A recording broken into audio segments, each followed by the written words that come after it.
For 1,000 years Constantinople stood as the city of cities, a jewel at the crossroads of the world. Its legendary walls had turned back every invader. Avars, Arabs, Bulgars, Rus, all had failed. The Theodosian Walls were the shield of Christendom, the heart of an empire that called itself Roman. Within these walls, civilization endured while Europe stumbled through darkness. The people believed their city was protected by God himself, a bastion that could never fall. But by 1453, the empire was a ghost, its lands lost to the relentless rise of the Ottoman Turks. The once mighty city was now a hollowed shell, its population dwindled, its palaces decaying. Yet the spirit of Rome flickered in its last emperor, Constantine XI. He would not surrender the legacy of a millennium. The threat was no longer distant, it was at the gates. Mehmed II, young and ambitious, had ascended the Ottoman throne, obsessed with conquering Constantinople. For Mehmed, the city was not a relic, but the final obstacle to his destiny. The stage was set for a final clash between the ancient world and the new. One city, one emperor, against the full might of a rising empire. The people looked to their ancient walls, to the sea for help, and to their emperor, a man determined to fight to the end. Constantinople had survived 22 sieges before, but this time was different. The enemy was different. The world was different. The old certainties were crumbling. The sound of war drums grew louder on the horizon. The end of an age was coming. The Queen of Cities braced for its greatest trial. Constantine XI Palaiologos, heir to the Caesars, ruled over a city of 50,000, a lonely eagle guarding a crumbling nest. He was a soldier, not a dreamer, and he knew the odds were impossible. He pleaded with the West for aid, even agreeing to unite the Orthodox and Catholic churches, but help was slow and never enough. Facing him was Mehmed II, the Falcon, just 21 but brilliant, ruthless, and obsessed with the city. Mehmed saw Constantinople as the red apple of Turkish lore, the ultimate prize that would make him a conqueror for the ages. The contrast was stark. Constantine, a tragic guardian of a dying world, fought for memory and honor with a handful of loyal soldiers and Genoese mercenaries. Mehmed commanded over 80,000 elite troops, including the fearsome Janissaries, and wielded the latest military technology. Constantine represented the past, a fading light at sunset. Mehmed was the future, an innovator of war, unbound by tradition. The clash was more than two men, it was two epics, two destinies. The fate of the city would decide the fate of empires. Constantine fought for survival, Mehmed for glory.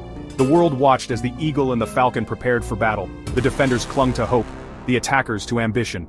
The siege would be a test of will, faith, and ingenuity. The city's fate hung in the balance. The ancient and the new stood face to face. The final reckoning was at hand. Mehmed knew the walls could not be breached by ordinary means. He turned to Orban, a Hungarian engineer who built a monstrous bronze cannon, the Basilica. Over 27 feet long, it hurled stone balls weighing over 1,000 pounds, shaking the earth with every shot. The Byzantines had refused Orban's price. Mehmed paid it gladly. The cannon's thunder was a sound from hell for the defenders. A new era of warfare had arrived. Mehmed also built Rumeli Hisari, the throat-cutter fortress, to control the Bosphorus and cut off aid from the Black Sea. The city's northern lifeline was severed. The trap was closing. In April 1453, the siege began. The Basilica pounded the Theodosian Walls relentlessly, day after day. At first the ramparts held, but cracks appeared, towers crumbled, and the defenders struggled to repair the breaches. For every patch, the cannon promised a new wound. The city's ancient stones, once unbreakable, began to give way. The defenders worked tirelessly under fire, but the odds grew worse with every thunderous blast. The age of gunpowder had arrived, and the old world trembled. The city's fate was now measured in the cracks of its walls. The siege was no longer a test of courage alone, but of endurance against the thunder of God. The end drew closer with every shot. Inside the besieged city, fewer than 7,000 men defended 14 miles of walls, a patchwork force of Greeks, Venetians, and 700 Genoese mercenaries, led by Giovanni Giustiniani. Giustiniani, an expert in siege defense, became the rock of the city's resistance, inspiring the weary defenders. Hope was scarce, but on April 20th, it arrived from the sea. 3 Genoese galleys and a Byzantine transport, loaded with supplies, broke through the Ottoman blockade in a daring naval battle. The city erupted in celebration. For a moment, it seemed God had not abandoned them. The victory proved the Ottoman fleet could be beaten and lifted morale. For Mehmed, it was a humiliation. He raged at his admiral, but the defenders' spirits soared. With Giustiniani's leadership, the strength of the walls, and proof that help could arrive, the defenders found new resolve. Their wall of flesh and stone would hold, for now. The siege became a battle of endurance and hope.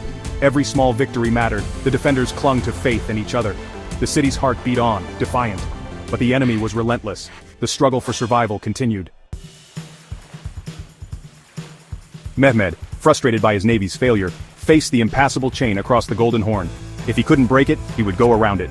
In a feat of audacious engineering, his men built a greased log roadway over the hills of Pera. Under cover of darkness, dozens of Ottoman ships were hauled overland and launched into the Golden Horn. The defenders awoke to find the enemy fleet inside their protected harbor, a psychological shock that seemed supernatural.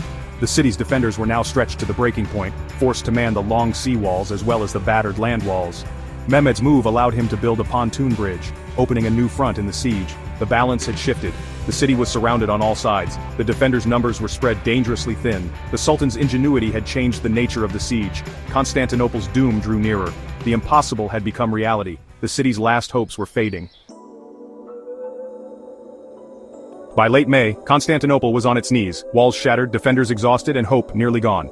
Mehmed offered terms of surrender. Constantine refused, vowing to defend the city to the last man. On the night of May 28th, the city gathered in Hagia Sophia for a final somber service. Orthodox and Catholic, Greek and Latin, united in prayer. Constantine walked the walls, bidding farewell to his soldiers.